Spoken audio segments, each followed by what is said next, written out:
Bonjour à tous, Shavua Tov. Nous sommes heureux d'accueillir à nouveau notre cher ami Bernard qui va nous parler de la prière de Salomon, qui est un texte très intéressant sur lequel il a beaucoup réfléchi.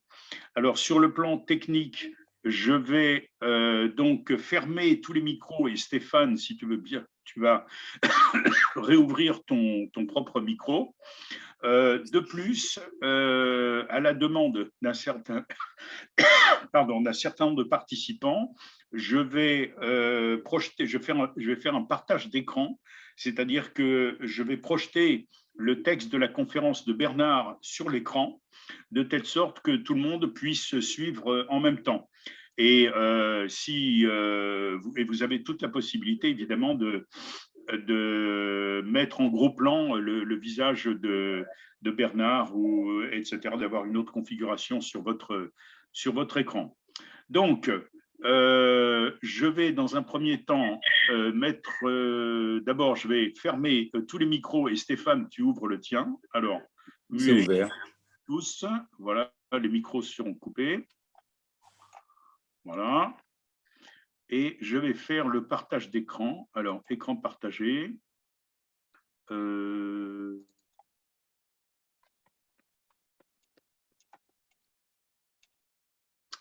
Voilà.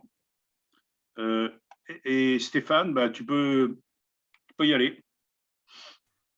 Voilà, vous entendez? Oui. Ben, vas-y. Tu peux y aller, papa. Je peux. Vous ne voyez pas parce que je viens de l'écrire la dernière minute. Une petite pensée. J'ai dit que la prière est à l'âme, c'est que l'air et l'eau sont au corps. Bien. La prière de Salomon. Deux remarques préliminaires, une sorte de préambule. Premièrement, après avoir écrit cette conférence, j'ai ajouté un motto qui vous paraîtra un peu bizarre, mais m'a paru tellement vrai. Vivre sans passé est parfois pire que vivre sans avenir.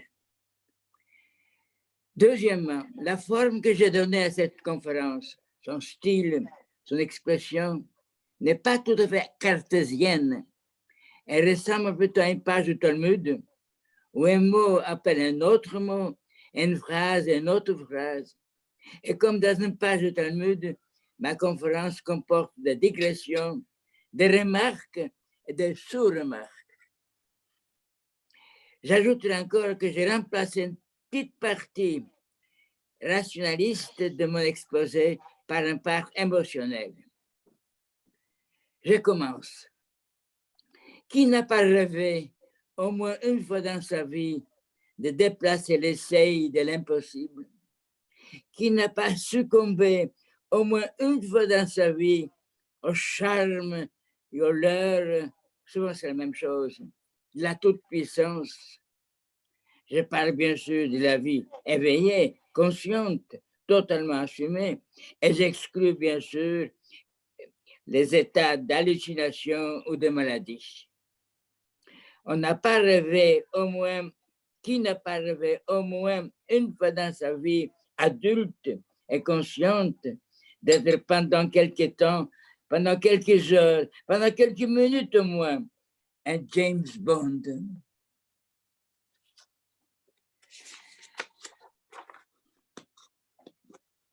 Merci. Qui n'a pas rêvé au moins une fois dans sa vie quotidienne, laborieuse, en noir et blanc, d'être la place de Superman, de Zorro, autre homme invisible? Qui n'a pas rêvé au moins une fois dans sa vie d'enfant, vie d'adolescent, vie d'adulte, vie de vieillard, à la toute-puissance de soi, de ses pensées ou de ses actes, ou de sa force, ou de sa beauté, ou de sa magie, ou de tout ceci à la fois? Qui n'a pas rêvé au moins une fois dans sa vie souvent terne, toujours difficile, souvent plein de déconvenues, de se trouver dans un refuge paradisiaque, inatteignable sur la terre? Qui n'a pas rêvé au moins une fois dans sa vie pavée souvent de déceptions, d'illusions trompeuses et autres avatars, à la possibilité magique de satisfaire tous ses désirs? Qui n'a pas rêvé au moins une fois dans sa vie de détenir un antidote féerique à toutes les déceptions, à tous les désenchantements, à toutes les vicissitudes, à tous les échecs et à toutes les mélancolies?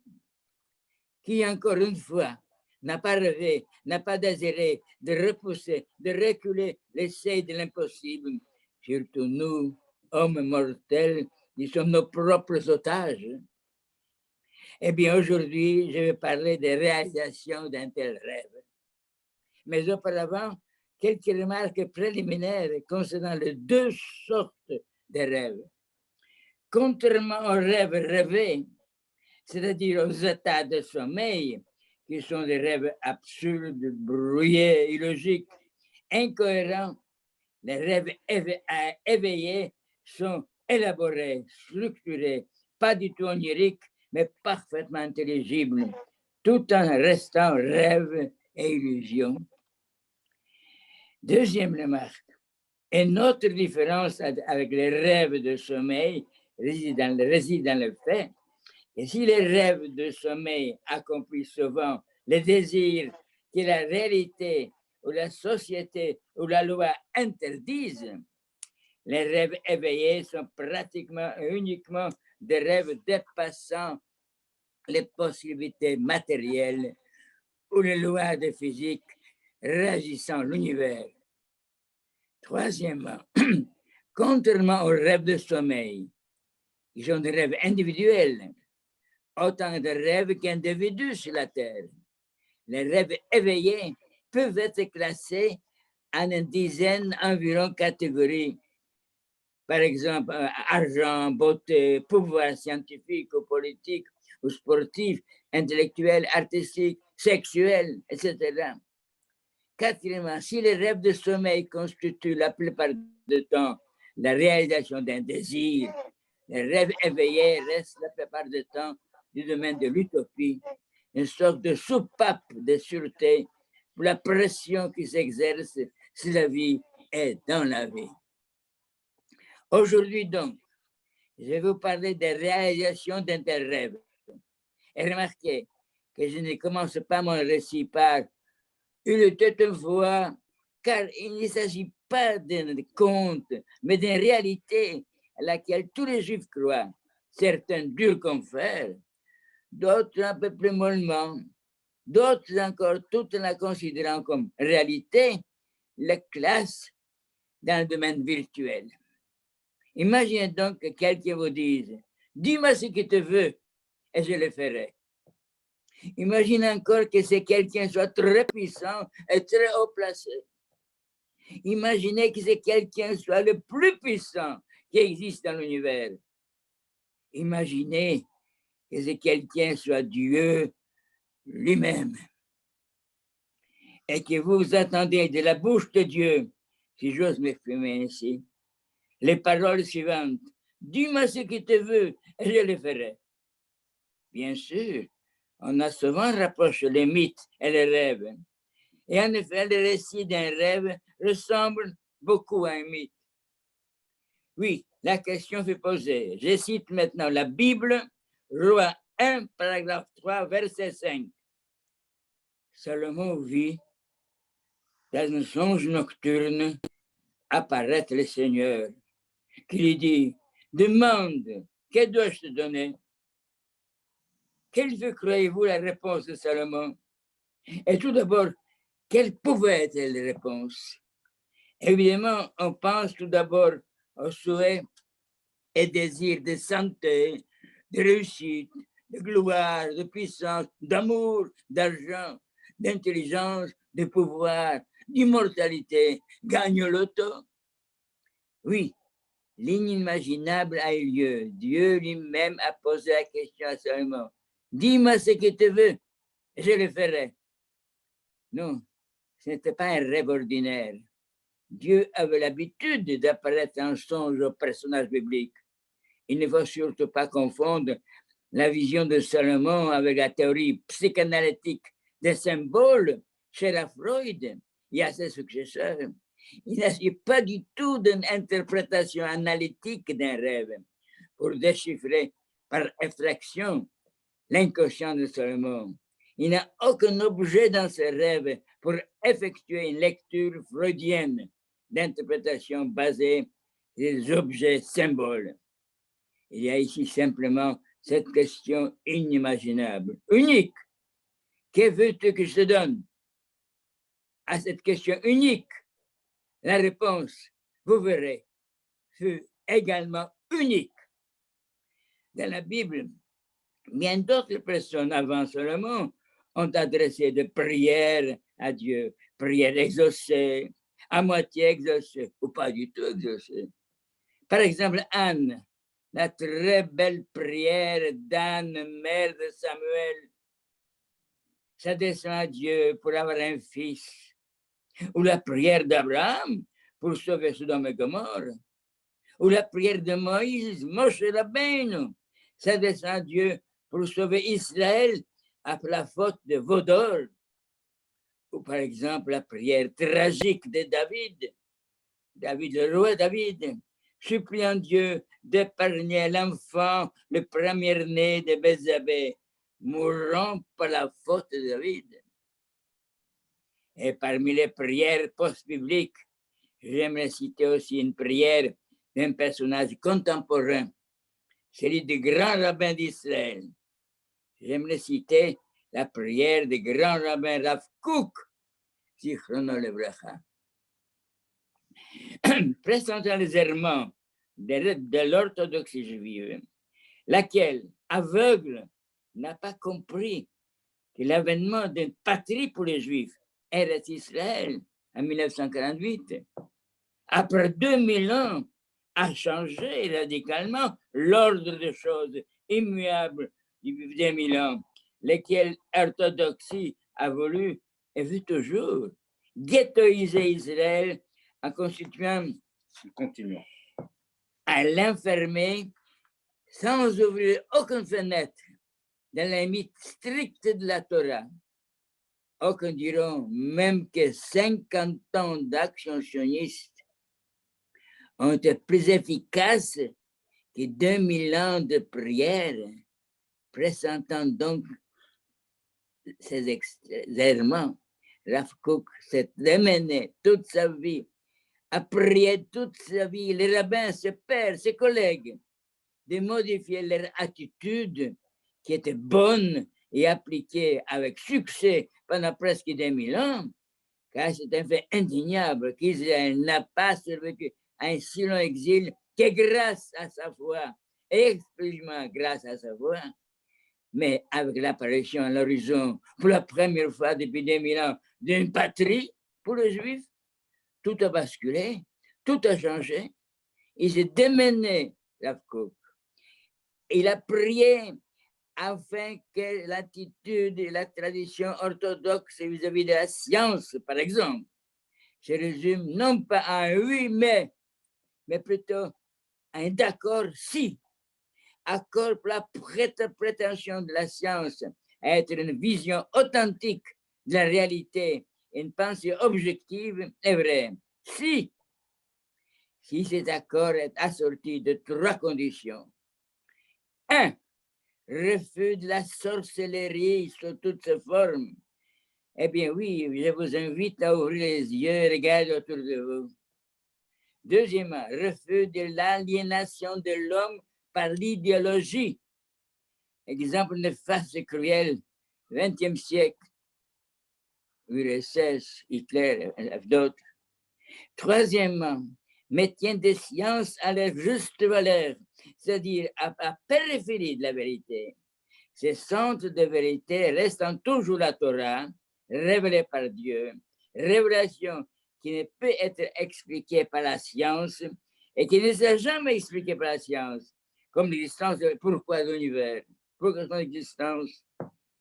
J'ajoute une 4e remarque personnelle qui me préoccupe beaucoup personnellement, à savoir, depuis l'avènement de lumière, depuis que les Juifs ont quitté les ghettos, ils excellent de plus en plus dans l'art, dans la science, dans la littérature, dans la philosophie et de moins en moins de la science du judaïsme, dans la philosophie et dans sa littérature.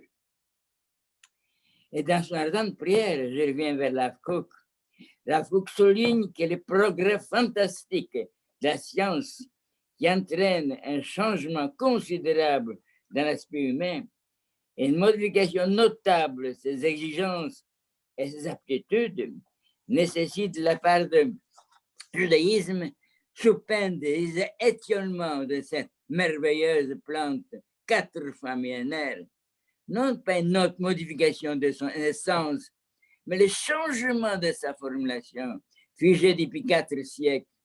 Nous disposons d'une grande variété de sources à partir desquelles une formulation nouvelle peut être obtenue.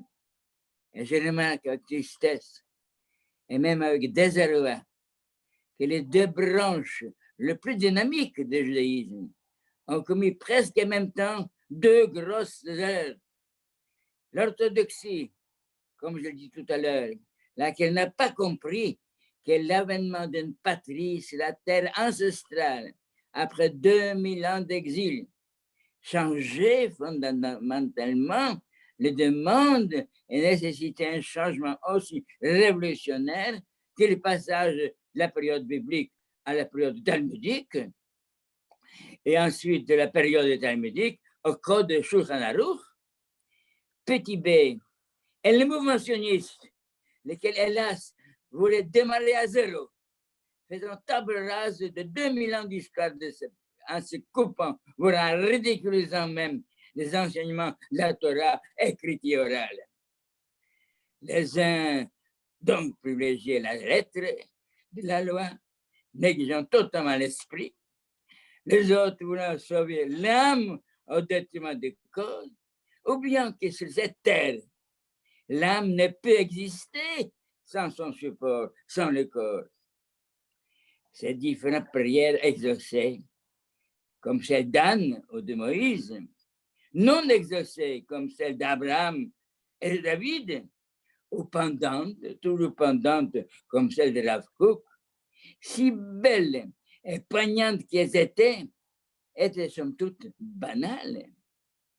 Qu'elles soient individuelles, avoir un fils pour Anne, sauver son enfant pour David, ou qu'elles soient au nom de la collectivité pour Sodome et Gomorrhe dans le cas d'Abraham, pour le peuple d'Israël dans le cas de Moïse et de Rav Kook, mais elles étaient en fait banales, procédant d'un désir de réparer une injustice vraie ou imaginaire. Ces prières étaient dans le cadre des rêves et des humains que j'ai énumérés tout à l'heure. À la question posée par Dieu lui-même, dis-moi ce que tu veux, dis-moi ce que tu désires, Salomon a répondu par la prière suivante. Écoutons bien, je cite, Roi 1, paragraphe 3, versets 6, 7, 8 et 9. Salomon répondit, tu as témoigné à ton serviteur, à mon père David, une grande faveur, parce qu'il a marché droit devant toi, avec sincérité, justice et droiture.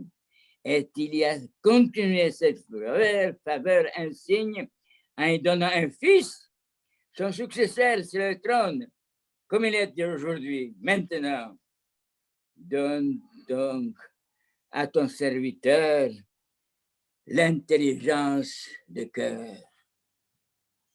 Je résume donc à la question, dis-moi ce que tu veux, ce que tu désires. La réponse fut l'intelligence du cœur. Il faut que je vous dise maintenant que ces 2 organes sources n'ont jamais été confondus jusqu'alors et qui correspondent pratiquement à la création double ou duel, si vous préférez, de l'homme par Dieu. La création telle qu'elle est écrite, par exemple, dans la Genèse 1, verset 27. Je cite, Dieu créa l'homme à son image. C'était l'image de Dieu qu'il les créa. Mâle et femelle, il les créa. Puis, Genèse 2, verset 7, je cite, l'Éternel Dieu façonna l'homme poussière détachée du sol et fit pénétrer dans ses narines un souffle de vie et l'homme devint un être vivant. Voilà donc ces deux organes sources, le cerveau et le cœur. Je répète donc la prière de Salomon, je voudrais l'intelligence du cœur. Une prière unique dans les annales bibliques, aussi bien que post-salomonienne. Prière tellement inattendue que Dieu lui-même est fait étonné et agréablement surpris. Avant de poursuivre mes commentaires, je vais citer texte de ma Bible concernant sa réaction de Dieu. Roi 1, paragraphe 3, versets 10 à 13. Ce discours, plutôt Seigneur, satisfait de la demande exprimée par Salomon. Et Dieu lui dit, parce qu'il t'a fait une telle demande, parce qu'il n'a demandé ni de longs jours, ni de richesse, ni la vie de tes ennemis, que tu as seulement demandé l'intelligence de cœur afin de savoir rendre la justice, tout en ne se coupant pas de la compassion, quand, comme vous le savez, ces deux notions, justice et miséricorde, sont normalement tout à fait incompatibles, l'une excluant l'autre. Je continue, citation. J'acquiesce donc, dit Dieu, à ton désir. Je te donne un cœur de sagesse et d'intelligence. En hébreu, c'est écrit Lev Chacham Venavon, que ton pareil n'a pas existé avant toi, ni ne sera après toi. Mais je te donne de plus ce qu'il n'a pas demandé, la richesse, la gloire, en quoi ne t'égalera aucun des rois pendant toute la durée de ta vie. Fin de citation. Il faut maintenant qu'on s'attarde un peu, je comprenne cette demande d'intelligence de cœur. Tout le monde sait ce qu'est d'avoir le cœur. Ce qui n'est pas le cas pour la définition d'intelligence, qu'on n'a même pas encore parfaitement définie aujourd'hui.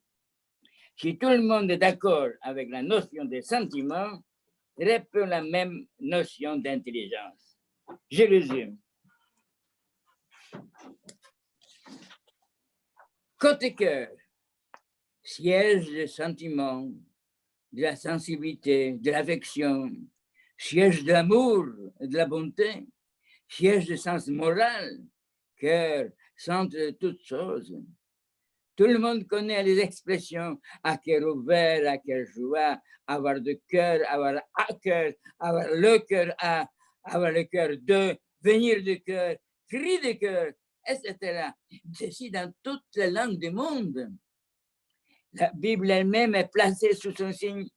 Le Pentateuque se termine par le mot Israël, avec Lamet, lettre Lamet, et commence par la lettre Bereshit, la lettre bête.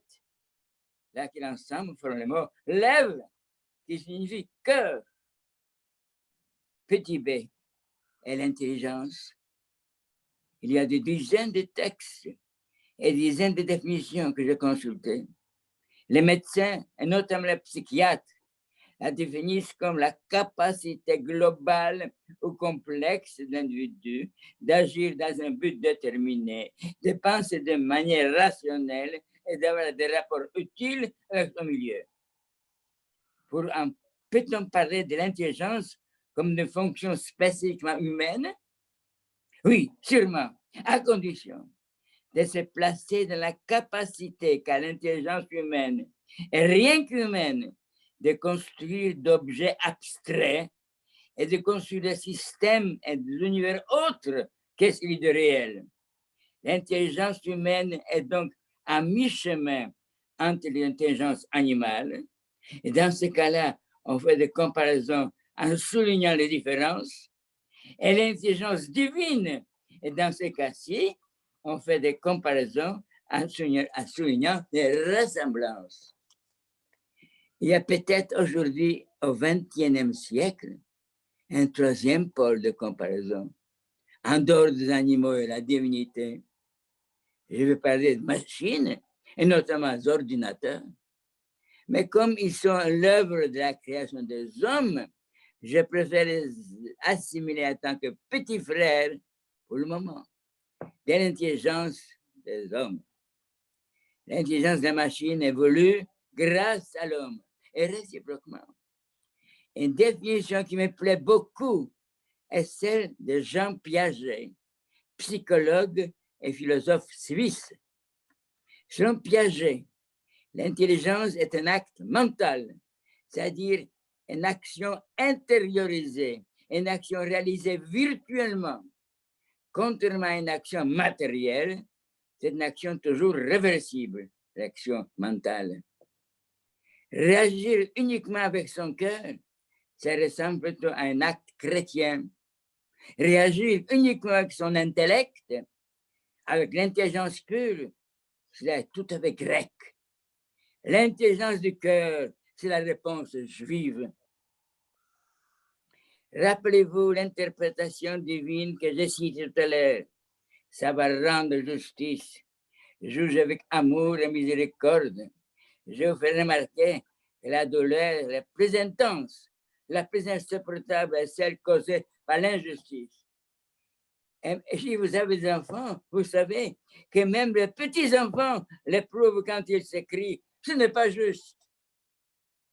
Cette association, l'intelligence du cœur, mariée le mot intelligence, c'est-à-dire penser, c'est-à-dire dialogue avec soi-même, c'est-à-dire un acte réfléchi, conscient et délibéré dans lequel on s'engage volontairement avec le mot cœur, qui représente un acte spontané, sentimental, parfois même irréfléchi et parfois même inconscient. Intelligence du cœur, c'est pratiquement le mariage de l'eau et du feu. Ou comme le dit le fameux psaume 85, versets 11 et 12. L'amour et la vérité se donnent la main. La justice et la paix s'embrassent. La vérité va germer du sein de la terre, la justice briller de haut des cieux. On renie donc d'une manière harmonieuse l'exigence de l'esprit aux considérations du cœur. On marie la raison et les sentiments. On joint, on unit l'intuition et la déduction. On fonde des actes de création de l'homme que j'ai cités tout à l'heure en un seul acte magistral. Ce mariage de l'intelligence du cœur fait donc naître une justice nouvelle qui ne consiste pas, ou plus exactement, qui ne consiste pas seulement à récompenser le bon et à punir le méchant, mais qui fait naître une notion nouvelle, l'équité. L'équité qui corrige la justice et fait entrer dans la justice une certaine dose d'inégalité, qui déclare que la justice doit être égale, mais seulement à des gens égaux. L'équité qui corrige, humanise les droits et qui fait entrer une certaine dose d'amour et de sentiment. L'intelligence du cœur, sur lequel est le siège de la compréhension et le centre des sentiments, le plus noble, le plus humaniste de l'homme. L'intelligence est composée de deux volets, la sagesse et la connaissance. C'est la proportion de chacun de ces deux composantes qui fait qu'il y a 1000 sortes d'intelligence. Tandis que la sagesse est synonyme de prudence, vertu, retenue, vision prophétique. La connaissance représente le savoir, la raison, la logique. Mais malheur à ceux qui sont sages à leurs propres yeux et intelligents suivant leur opinion propre. Isaïe 5, verset 21, c'est le 6 de cette phrase. D'où cette satisfaction divine, je dirais même que sa satisfaction en attend la demande seulement l'intelligence du cœur. Je vous rappelle ce fameux Midrash qui nous enseigne que le monde actuel résulte d'une deuxième tentative divine. Le premier monde créé par Dieu était basé sur la justice pure. Il n'a pas pu tenir. Alors Dieu, pour sa deuxième tentative, à mélanger une dose de justice et une dose de charité, amour. Et c'est ce mélange que nous avons l'habitude d'appeler la tzedaka. Selon la tradition juive, sur plusieurs milliards d'êtres humains qui constituent la population totale de la Terre aujourd'hui, environ 7 milliards, il y aurait 36 justes, seulement 36 justes qu'on appelle tzadikim, 36 seulement qui ont réussi à former cet alliage unique, fondre la justice avec la miséricorde. Mais attention, méfions-nous de faux tzaddik, qui est aujourd'hui une appellation totalement banalisée, galvaudée, et même sujette à un début d'idolâtrie, avec installation d'un culte à différents tzaddikim morts, malgré différentes mises en garde par Dieu lui-même. Rappelez-vous, il a caché pour toujours la tombe de Moïse, la tombe de Moshe Rabbeinu. Le plus grand des prophètes, on dit à tort que c'est l'histoire qui se répète. Non, non, c'est nous bêtement qui répétons l'histoire. C'est comme on dit que le temps passe. Non, c'est nous qui passons. Voilà pourquoi il faut lutter de toutes nos forces contre l'histoire, ou plus exactement, contre la répétition de mal toujours présent dans l'histoire. L'intelligence de cœur, ou la justice corrigée par les sentiments, ou encore l'amour transfiguré par la réflexion, et même encore aujourd'hui, 3000 ans après Salomon, cette notion d'intelligence de cœur n'est pas encore totalement comprise.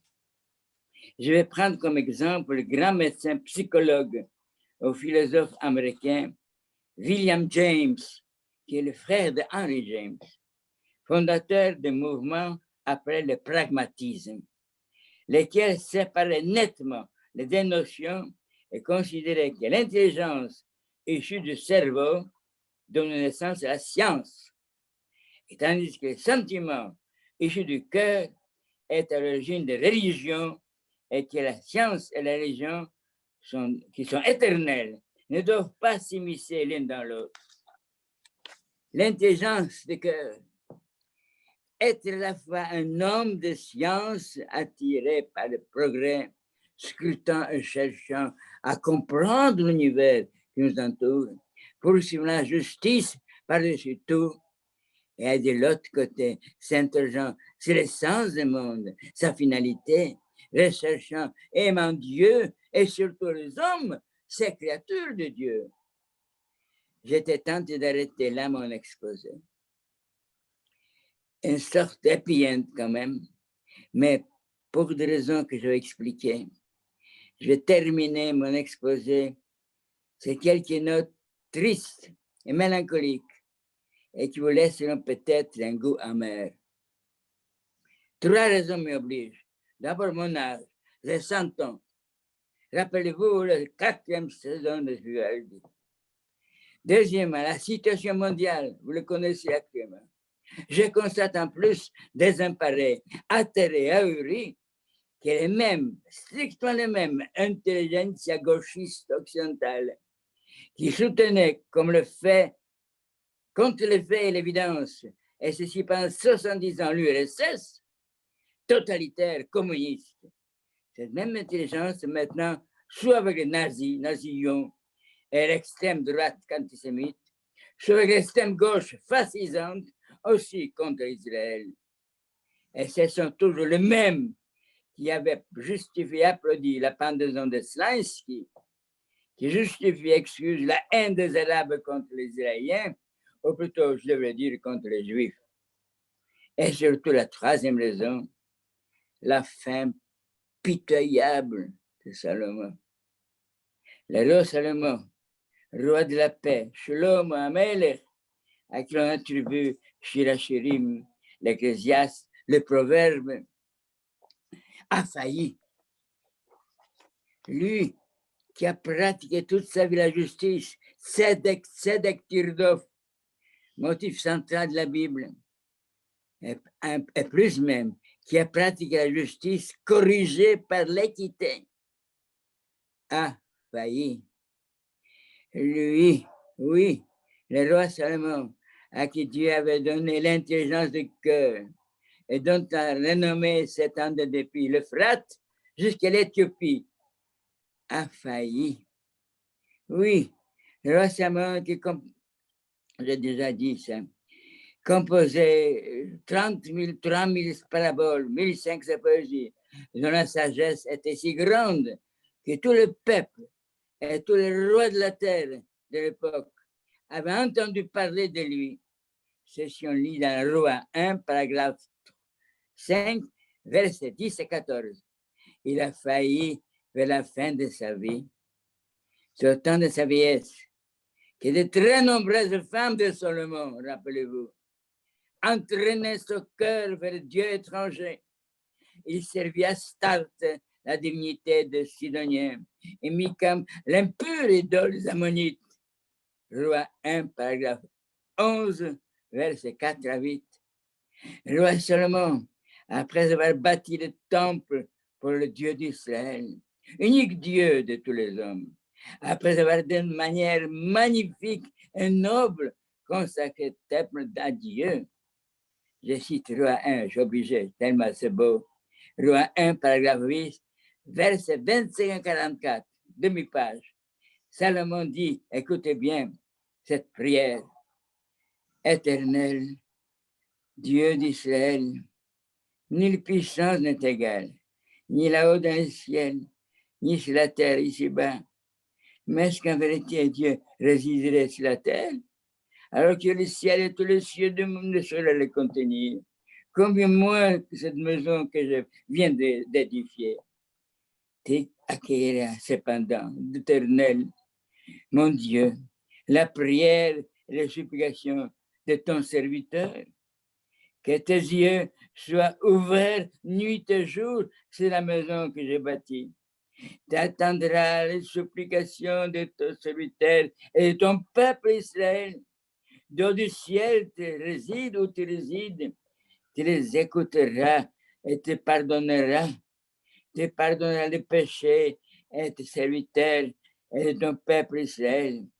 Je t'implore aussi pour l'étranger qui ne fait partie de ton peuple Israël et qui vient de loin pour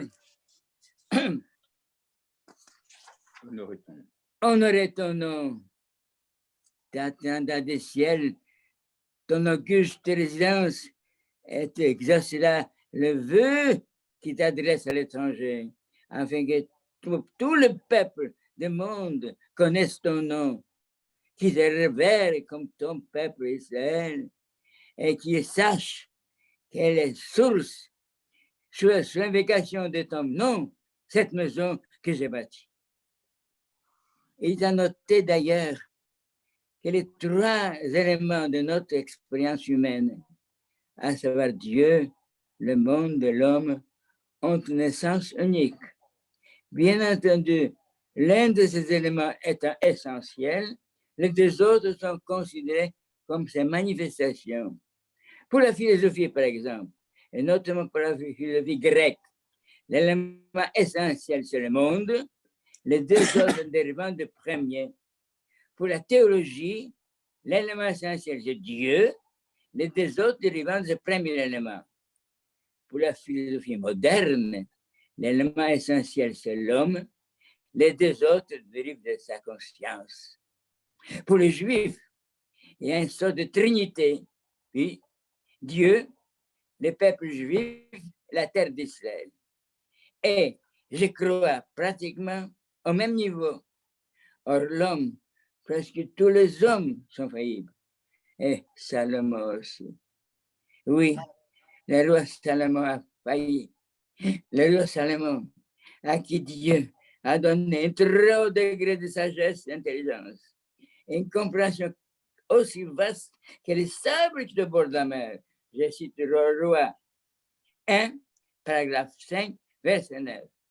Puis vers la fin de sa vie, ce qui déplaît à Seigneur, il bâtit un non-lieu pour qu'Amoa, idole de Moab, c'est la montagne juste en face de Jérusalem. Et notre à Moloch, idole des Ammonites.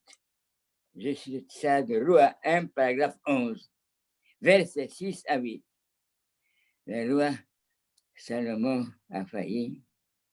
Il y a même des écrits qui affirment qu'à la fin de sa vie, sa situation était pitoyable, physiquement parlant.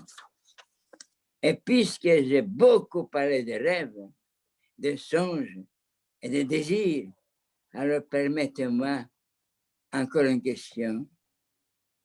Quel individu juif ou quelle collectivité juive n'a pas rêvé au moins une fois dans sa vie à l'avènement de Messie? Citons même simplement Maïmonide, qui est l'aigle de la synagogue après. Il a dit Beviat Mashiach anima amin. On rêvait de Messie, dit viens, envoyé d'en haut, par Korpa, Chaptatui, Molcho, Rouven, etc. Ou de Messie séculier, arrivé d'en bas, Marx, Engels, Lénine, Staline, Rosa Luxembourg, Belakoun. Tous ces rêves ont été également brisés et sont dans un bain de sang. Et comment ne pas croire dans le de Messie? Des milliers, des dizaines de milliers de Juifs ont tout vendu à Avignon, ça s'est passé. Ont tout vendu pour suivre le Sabtai Tzvi, le Rédempteur, le fort Rédempteur. Des milliers, des dizaines de milliers de Juifs ont épousé le marxisme et des faux prophètes.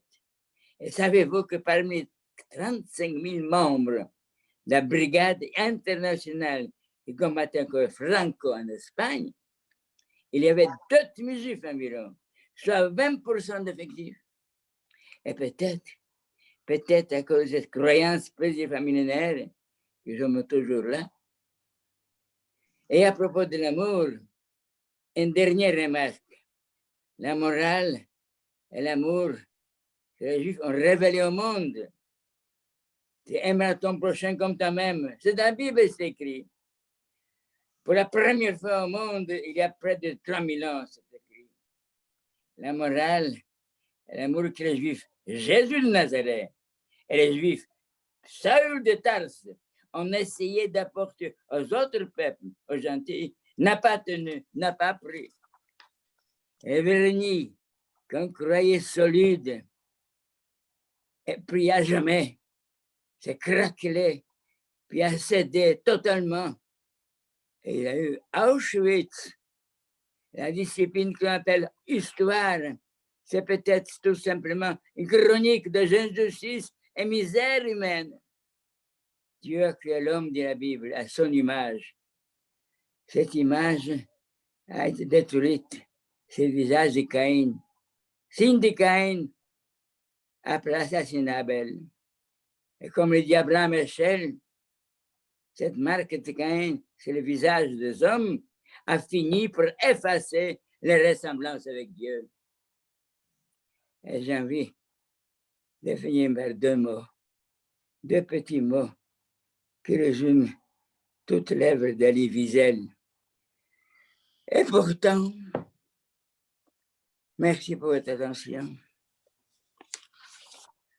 Chers amis, je propose que nous ouvrions nos micros pour une première salve d'applaudissements qui sont bien mérités.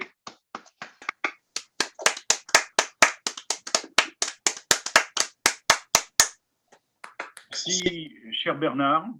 Même si ta dernière partie, effectivement, est une note, on peut dire, mélancolique et amère, malgré tout, tu as terminé, malgré tout, sur une note d'espoir au nom de Elie Wiesel, à savoir, et pourtant, Ve'af al-Pichen, malgré tout, malgré effectivement l'existence du mal qui est permanente sur cette terre, malgré tout, on espère toujours, et malgré tout ce que nous écoutons, toutes ces nouvelles terribles en provenance de l'Europe de l'Est.